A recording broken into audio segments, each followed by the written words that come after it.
Salam sehat, salam sejahtera dimanapun kita berada. Perkenalkan, nama saya Ronaldi Saragi, Fakultas Hukum, semester 2, non-reguler.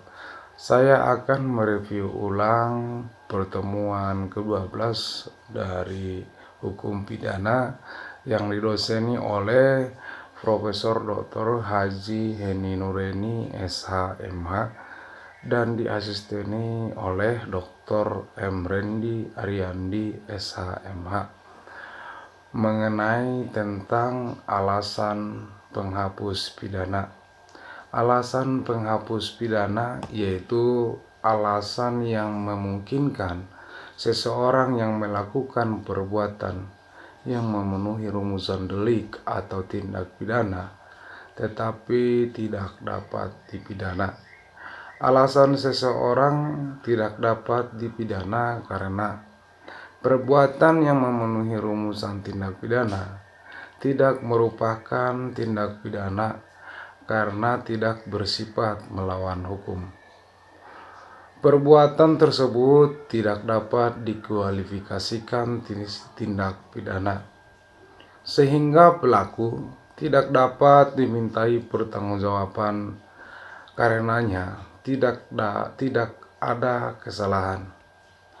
Alasan dasar itulah doktrin atau ilmuwan hukum membedakan alasan pembenar dan alasan pemaaf. Alasan pembenar atau fight justifikatif yaitu alasan yang menyediakan sifat melawan hukum dari perbuatan sehingga menjadi perbuatan yang dibenarkan. Alasan pembenar dibagi dalam 3 alasan, yaitu alasan pembenar umum, alasan pembenar khusus, dan alasan pembenar di luar undang-undang. Alasan umum terdiri dari daya paksa atau keadaan darurat, diatur dalam pasal 48 KUHP. Bela paksa atau norwer diatur pada pasal 49 KUHP.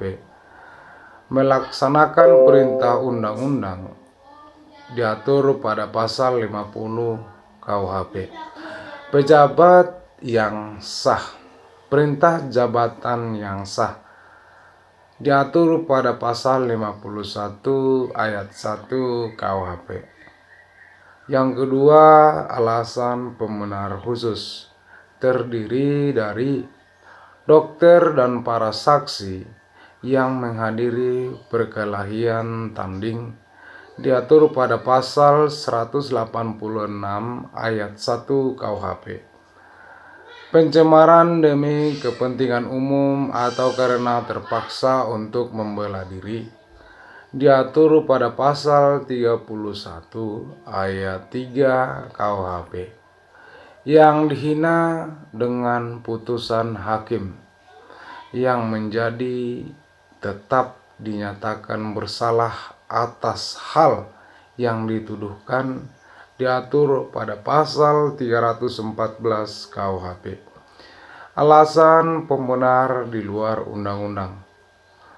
Hukum disiplin dari orang tua atau guru. Kewenangan jabatan dari dokter, apoteker, penyelidikan ilmiah. Fungsi negatif dari sifat melawan hukum material. Misalnya Aris Hokret tentang dokter hewan, Junto putusan MA tentang Markus Effendi.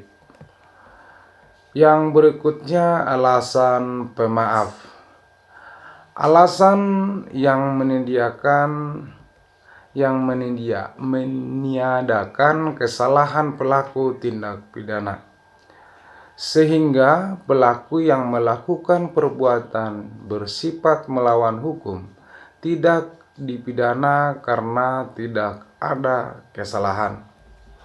Alasan pemaaf terdiri dari alasan pemaaf umum, alasan pemaaf khusus, alasan pemaaf di luar undang-undang. Alasan pemaaf umum dibagi dari beberapa pasal yang mengaturnya. Yang pertama, ketidakmampuan bertanggung jawab diatur pada pasal 44 KUHP. Daya paksa dalam arti sempit diatur pada pasal 48 KUHP. Bela paksa yang melampaui batas diatur pada pasal 49 ayat 2 KUHP. Diatur perintah jabatan yang tidak sah diatur pada pasal 51 ayat 2. Alasan pemaaf khusus yaitu mempersiapkan atau memperlancar perbuatan ketatanegaraan dalam arti umum diatur pada pasal 110 ayat 4 KUHP. Penarikan kembali pembujukan untuk melakukan kejahatan diatur pada pasal 163 ayat 2 bis KUHP. Tidak melaporkan kepada yang berwajib atau yang terancam apabila ada kejahatan yang tertentu diatur pada pasal 166 KUHP. Pencurian antara suami istri diatur pada pasal 367 ayat 1 KUHP. Insubordinasi tidak jadi diatur pada pasal 464 ayat 3 KUHP. Alasan di luar undang-undang diatur tidak ada kesalahan sama sekali atau taksi. Alasan peniadaan pidana putatif. Sekian yang dapat saya review dalam pertemuan ke-12 hukum pidana. Sekian dan terima kasih.